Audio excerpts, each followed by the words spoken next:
know you were there. What's up? I just wanted to know, what were you doing? Just baking a cake for Black History Month. Why?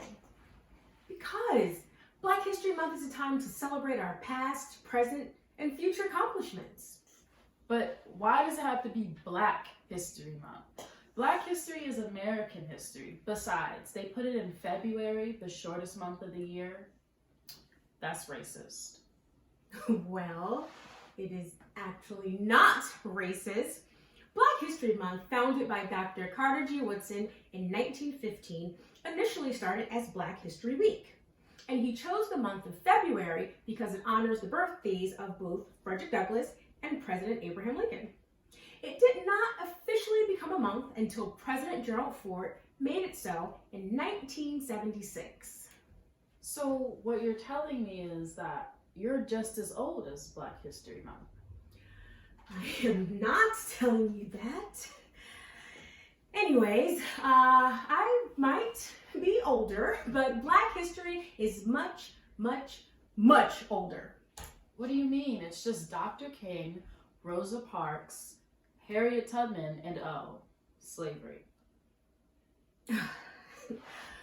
Well, I'm glad you know those historical giants. But Black history cannot be encapsulated in just a few names or even a month. You have to study it, learn about it all year round, and then honor it and celebrate it in February. So how we see our friends and family all year round, but we celebrate each other during the holidays. Yeah, something like that. You just can't decide to be woke in February. So instead of learning a few facts, we should be celebrating and honoring the spirit of Black history and the accomplishments of those before us. Yeah, I like the sound of that. So then, what should we do? You know what? I think I got an idea. Come on, let's go. Wait, what about the cake? Let's go! So we set out on an adventure across the city to visit historical Black monuments to honor and celebrate Black History Month. Our first stop, Center City, the Benjamin Franklin Parkway. The All Wars Black Soldiers Memorial, created in 1934. It is a memorial that honors Black soldiers in all American wars, and it's right in Logan Square. The idea to create and commission this monument came from a Black Philadelphia legislator in 1925. So the next time you visit the Franklin Institute, look over at this statue and know it is truly for us, by us. Our next stop was the Mother Bethel Church in South Philly. This first nationally recognized Black church, founded in 1791 by Dr. Richard Allen.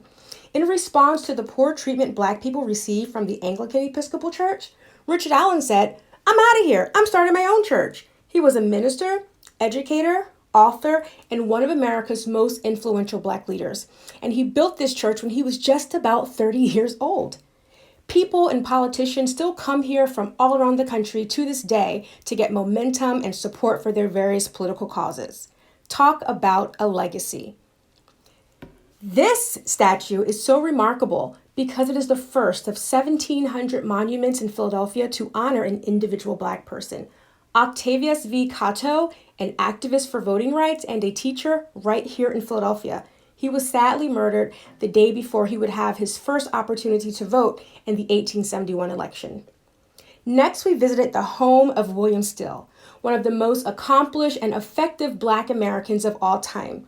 He is the father of the Underground Railroad, a very successful businessman. Not only did he work alongside giants like Harriet Tubman and Frederick Douglass, he also kept meticulous records of people traveling through the Underground Railroad. In fact, you might come across some of his records if you search your family's history on Ancestry.com. He really deserves a statue of his own, and possibly the Parkway NorthWest family can petition the city of Philadelphia to put one right where I'm standing. We moved forward and came to the home of James Forten. I once read somewhere he was the richest man in Pennsylvania. Our prime example of Black entrepreneurship, James Fortin made millions in the shipping industry when no one thought it was possible. He taught others how to start their own businesses while employing both Blacks and whites in the shipping factory. He also sponsored the first abolitionist newspaper, The Liberator.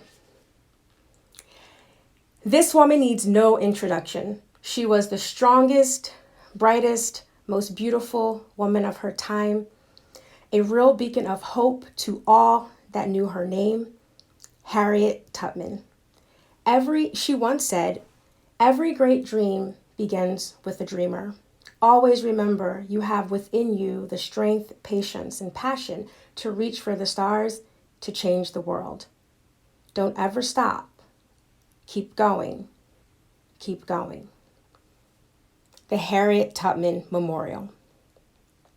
So after a long day of traveling and double parking through the city, we were on our way home to reflect on what we learned over some hot cocoa. So you gotta admit, that was a pretty cool experience. Yeah, and there was so much Black history that I didn't even know was in my own city. Yeah, what was your favorite part? My favorite part was visiting the Harriet Tubman Monument. It showed strength and unity. My favorite part was William Still's house and the Black Soldiers Monument. And another thing that I learned is that Black history is about using your voice and taking action, as it's been a big pattern throughout its entire history. I like that. Using your voice and taking action. Let's cheers to that. Happy Black History Month. What about the cake? The cake!